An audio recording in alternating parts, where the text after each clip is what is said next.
Olá pessoal, tudo bem com vocês? Estamos aqui mais uma vez para mais uma videoaula de língua portuguesa comigo, a professora Jéssica Ribeiro. Espero que vocês estejam todos bem, que prestem bastante atenção à nossa videoaula de hoje, que aprendam bastante, façam as suas anotações aí no caderno e prestem bastante atenção que a aula hoje vai ser bem interessante. Vamos embora? Então vejam só, nosso assunto de hoje vai ser sobre preconceito linguístico. Na nossa videoaula da semana passada, nós trabalhamos sobre variação linguística. Tá certo? Nós trabalhamos variação linguística.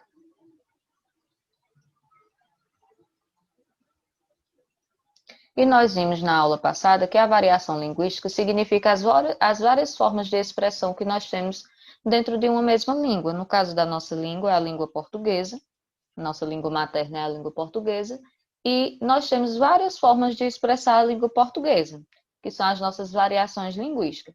Nós vimos ainda na aula passada que, dependendo da variação linguística que a gente utiliza, a gente pode acabar sofrendo isso aqui, ó, o preconceito linguístico, que é o preconceito que as pessoas têm pela forma como o outro fala ou como o outro se expressa.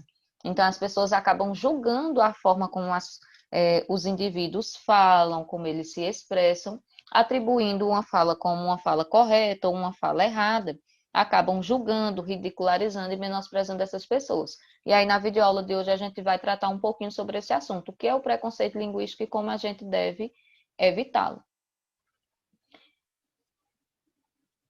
O que é o preconceito linguístico? O preconceito linguístico é, segundo Marcos Wagner, que é um estudioso aí da área da linguística, da filosofia, um juízo de valor negativo. Então, quando a gente atribui um juízo de valor negativo a quê? As variedades de língua de menor prestígio social, a gente está cometendo preconceito linguístico. Então, a gente reprova, tá certo? São atitudes de reprovação, de repulsa, ou até mesmo de desrespeito. Então, quando a gente observa que o colega tem uma forma de falar diferente da nossa, ou porque ele é de uma região diferente, ou porque ele mudou de lugar e no lugar onde ele falava ele tinha uma forma de expressão característica daquele lugar, que não é o meu. E aí, quando a gente está no mesmo ambiente de fala, muitas vezes eu acabo menosprezando essa forma de falar desse colega, eu acabo desrespeitando, reprovando, tirando onda, ridicularizando. O que é que eu estou fazendo? Eu estou cometendo preconceito linguístico, eu estou tendo preconceito pela língua utilizada por aquela pessoa. Normalmente, esse julgamento dirige-se às variantes mais informais, ou seja, quando a gente está utilizando a língua de um modo informal, principalmente na fala, a fala é uma das formas que a gente mais utiliza a língua de maneira informal. Muitas vezes a gente que usa de um modo informal, a gente sofre esse preconceito linguístico. Também quem sofre esses preconceitos linguísticos é as classes sociais menos favorecidas. Então, aquelas pessoas mais pobres, que vivem em bairros mais pobres, elas também acabam sofrendo preconceito pela sua maneira de falar, por elas terem muitas vezes menor acesso à educação formal, ou seja, elas não tiveram acesso à educação formal, muitas vezes advinda da escola, e isso acaba prejudicando o conhecimento dessa pessoa no sentido de conhecer as várias formas de expressão da língua. Quando a gente tem uma educação de qualidade, quando a gente estuda e a gente tem o conhecimento, nas aulas de língua portuguesa a gente vai aprendendo as diferentes maneiras de expressar e nas diferentes situações.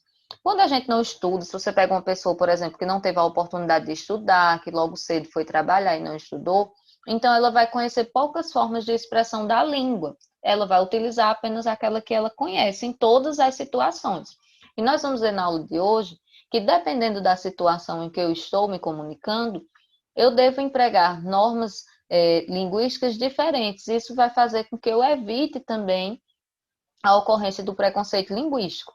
Quando a pessoa não tem esse conhecimento das várias formas de expressão da língua, ela utiliza apenas a que ela conhece e muitas vezes a que ela conhece é aquela que a sociedade julga como errada, como negativa, como informal e muitas vezes essas pessoas acabam sofrendo o preconceito linguístico.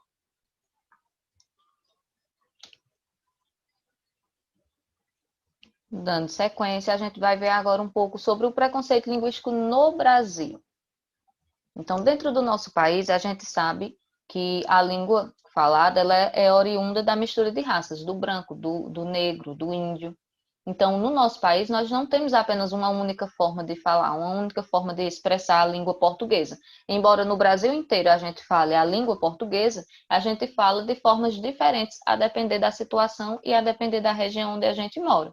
Então, basicamente no Brasil, o fator regional e o fator socioeconômico, ele influencia muito para a ocorrência do preconceito linguístico. Então, dependendo da região onde a pessoa vive e dependendo da situação social e econômica que a pessoa está inserida, ela pode sofrer o preconceito linguístico no nosso país.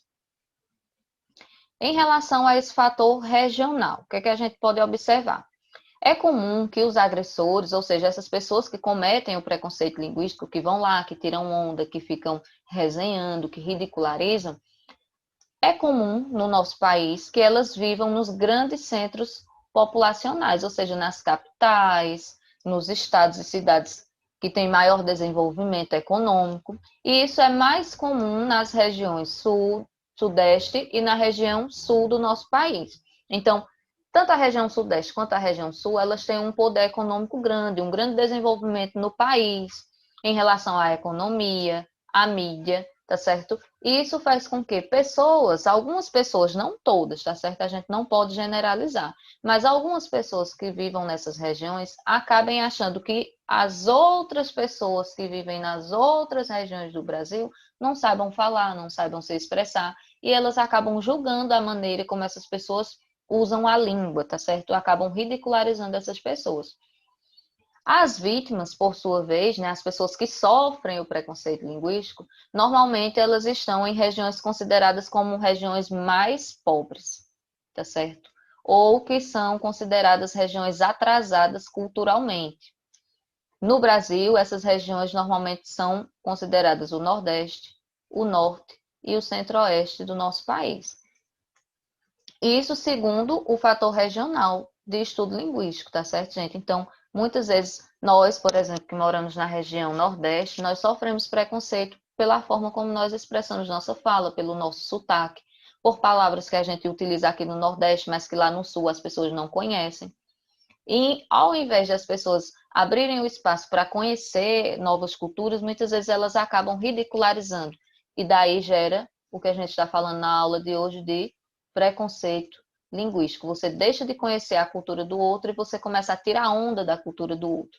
Nós sabemos que, como mostra aqui nessa imagem, nós vivemos num país enorme e que cada lugar do país ele vai ter o seu jeitinho, ele vai ter sua variante linguística, ele vai ter sua forma de expressão e que uma não é melhor ou maior do que a outra, são formas diferentes de expressar o mesmo idioma e que devem ser respeitadas, devem ser valorizadas culturalmente, socialmente também. Outro fator, como a gente viu, que acaba gerando a ocorrência do preconceito linguístico é o fator socioeconômico. A situação social e financeira, né? O econômico vem da situação financeira em que o indivíduo está inserido. Então, o preconceito linguístico dirige-se da elite, daquela classe social considerada como a elite econômica, ou seja, as pessoas mais ricas, muitas vezes elas acabam tendo um preconceito linguístico com a classe das pessoas mais pobres, tá certo? As classes mais pobres, as classes menos favorecidas. E isso independente de região.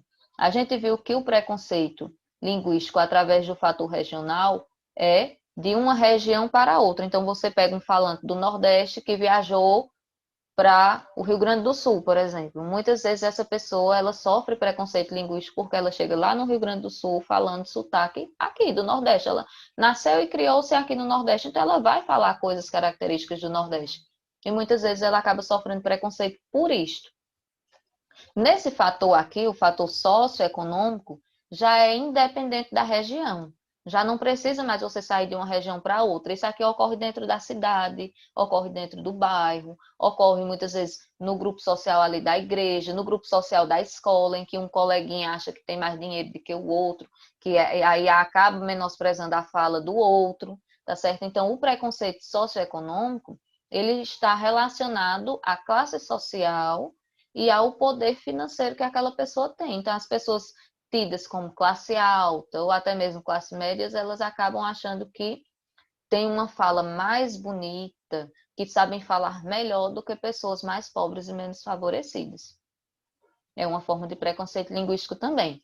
Aqui nessa imagem eu trouxe para vocês uma situação de uma entrevista de emprego, em que nós temos aqui de um lado a figura do chefe e de um outro lado a figura da pessoa que está se candidatando à vaga, ela está sendo entrevistada. Então aqui eu tenho a candidata à vaga de emprego. E aí eles estão conversando. Num determinado momento, ela vai e fala: falo fluentemente inglês, espanhol, francês, russo, italiano e alemão. Então, olha quantos idiomas ela falou que tem conhecimento. 1, 2, 3, 4, 5, 6 idiomas. E aí o futuro chefe pergunta: e o português? Que é a língua materna, né? E o português? Aí ela respondeu: aí varia. Aí varia. Veja como ele ficou, a expressão facial dele mostra que ele não ficou muito satisfeito com a resposta dela, ficou até um pouco assustado. Por quê? Foi porque ela disse que falava todos esses outros idiomas? Não, mas porque ela usou uma variante informal da língua que ela falou aí, vareia. Vareia, eu vou colocar aqui do lado para vocês, é uma flexão do verbo variar. De acordo com a norma padrão, certo?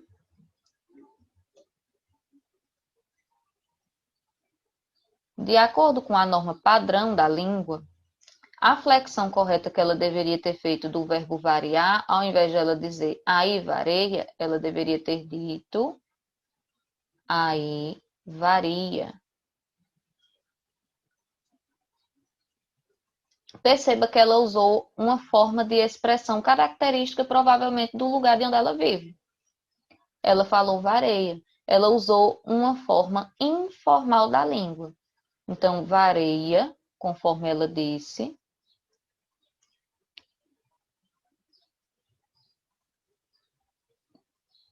essa expressão vareia é uma expressão informal da língua. Expressão informal. Quando a gente usa expressões informais em situações que não são informais, muitas vezes a gente acaba sofrendo preconceito linguístico. Aqui a gente não tem a continuação da entrevista de emprego, mas pela cara do chefe, provavelmente ela não conseguiu a vaga. O fato dela ter usado uma expressão informal significa que ela é uma mal profissional? Não significa. Para ele saber se ela ia ser uma boa profissional ou não, ela poderia passar por um processo seletivo com experiência, ou ele poderia até ter contratado ela e ter observado durante algum tempo, mas só por esta palavra dita, perceba que ele já ficou meio assustado, ele não está com cara de quem vai dar a vaga de emprego para ela. O que é que acontece? Aqui ela estava numa entrevista de emprego. Uma entrevista de emprego é uma situação formal. Numa situação formal, o mais adequado é que a gente utilize o quê? Utilize a norma padrão da língua. Porque a norma padrão, ela também está de acordo com a forma formal da língua. Quando a gente estuda nas aulas de língua portuguesa, a gente vai aprendendo essas coisas.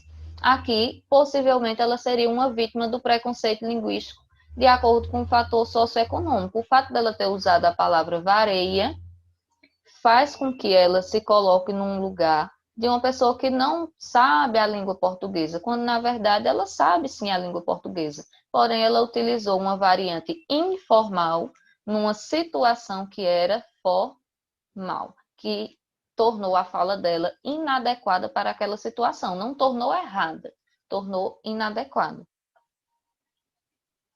Que é o que a gente vai observar agora, a questão da adequação linguística. A adequação linguística é quando nós adequamos, certo? Nós adaptamos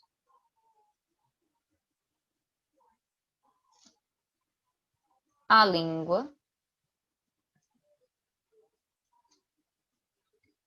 nas diferentes situações.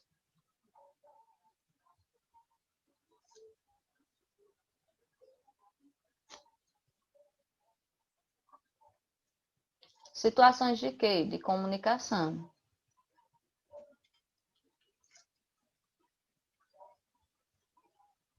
E aí eu vou mostrar para vocês uns exemplos, tá certo? Então, esse exemplo aqui, o falante ele usou o modo adequado, ele se adequou à situação. Então, aqui eu tenho um contexto, ou seja, em que ambiente esse falante estava? Aqui é o contexto. Um adolescente, veja, uma pessoa jovem, né? Um adolescente, conversando com um amigo. Se o adolescente está conversando com um amigo, é uma situação formal ou informal? Ah, professora, está conversando com um amigo dele, de boa. É uma situação informal, certo? Se é uma situação informal, ele pode utilizar a língua de um modo informal? Pode, tá certo? Olha o que o falante disse. E aí, cara, bom, anima, cine amanhã? Ou seja, ele está perguntando se o amigo está bom, e aí ele usa a variante bom, a variante característica do interior, e ele diz anima, cine amanhã? Ou seja, está pedindo para o amigo se animar, se anime, vamos ao cinema amanhã? Observe que ele usou variantes, né? Não chamou de amigo, nem chamou pelo nome, chamou de cara, uma expressão informal da língua também. Esse falante está errado? Não, porque ele está num contexto de quê? Num contexto informal, ele está conversando com um amigo dele. Então, essa forma de expressão está tranquila. Olha outro contexto aqui. Nesse outro contexto, nessa outra situação, eu tenho agora um estudante universitário, ou seja, alguém que já está na universidade, se dirigindo ao quem? Ao diretor do seu curso. Então, é um estudante universitário, alguém que tem conhecimento aí de várias formas de expressão da língua, justamente por ter estudado bastante tempo. E ele vai conversar não com um amigo, não com um colega, ele vai conversar com o diretor. É uma situação informal igual à primeira? Não, professora, agora já é uma situação formal. Se é uma situação formal, vai ser exigido que esse falante também utilize uma forma de expressão formal. Olha como ele falou. Bom dia, diretor Pedro. Eu gostaria de falar com o senhor sobre algumas questões de interesse da instituição. Observe aqui que esse falante, esse estudante, ele usou exatamente o modo formal da língua. Ele estava numa situação de comunicação formal, conversando com o diretor do curso. Seria adequado ele chamar o diretor, em vez de chamar o diretor, dissesse bom dia, cara? Já não seria tão adequado. Então, imagine que alguém que não é estudado, que não teve conhecimento da norma formal, chegasse para o diretor e chamasse o diretor de cara.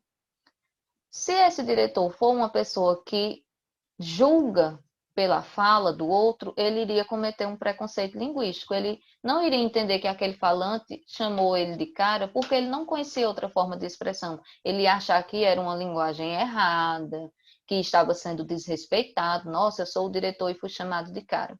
Então, quando a gente tem esse conhecimento de adequar a língua, tá certo? A gente começa a percebendo em quais situações eu posso usar determinada variação linguística e qual outra eu não posso utilizar. Nesse segundo exemplo aqui, a gente vai ver o contexto em que houve uma inadequação da fala. Veja o contexto, eu tenho um adolescente de novo conversando com um amigo. Olha o que ele disse para o amigo. Olá, diretor, confrade. Quereria eu convidá-lo para uma atividade casual, como ir ao cinema. Veja, aqui ele estava numa situação informal, porém ele usou uma expressão para falar formal. Então, imagine o seu amigo chegar para você conversando, você vai logo dizer: nossa, tá falando difícil, tá falando estranho. Por quê? Porque é seu amigo, é uma pessoa próxima. O comum é que você use a linguagem informal. Olha o outro exemplo. Eu tenho novamente o estudante universitário se dirigindo ao diretor. E aí, cara, bom, queria trocar uma ideia contigo sobre a facul. Perceba que aqui já está uma forma informal, mas ele estava falando com o diretor. Então, eu tinha uma situação formal, mas eu utilizei uma expressão informal. Isso acontece muitas vezes, é o que a gente chama de adequação linguística. Aqui não foi adequado as formas de expressões escolhidas pelos falantes. Quando isso acontece, isso gera o preconceito linguístico. As pessoas são julgadas pela forma de expressão delas, e quando essa forma de expressão é considerada inadequada, elas podem acabar sofrendo preconceito linguístico. O que é que a gente tem que observar? Que no nosso país é um país enorme, eu tenho pessoas diferentes, costumes diferentes, raças diferentes, e que é comum no Brasil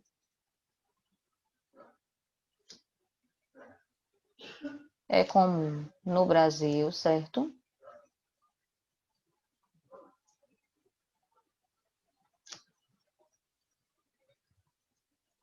Diferentes formas de falar.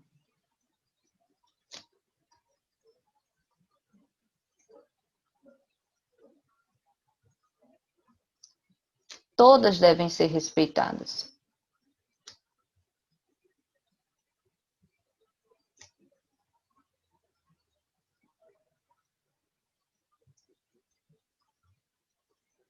Todas devem ser respeitadas. Quando a gente não respeita, a gente comete o preconceito linguístico. A gente julga o outro pela fala dele, pelo sotaque que ele tem, pela forma de expressão dele. E isso não é legal. Quem sofre o preconceito muitas vezes fica triste, acaba com vergonha de falar, acha que não sabe falar, quando na verdade ele está apenas usando uma variação da língua. Certo? Um forte abraço e até a próxima aula.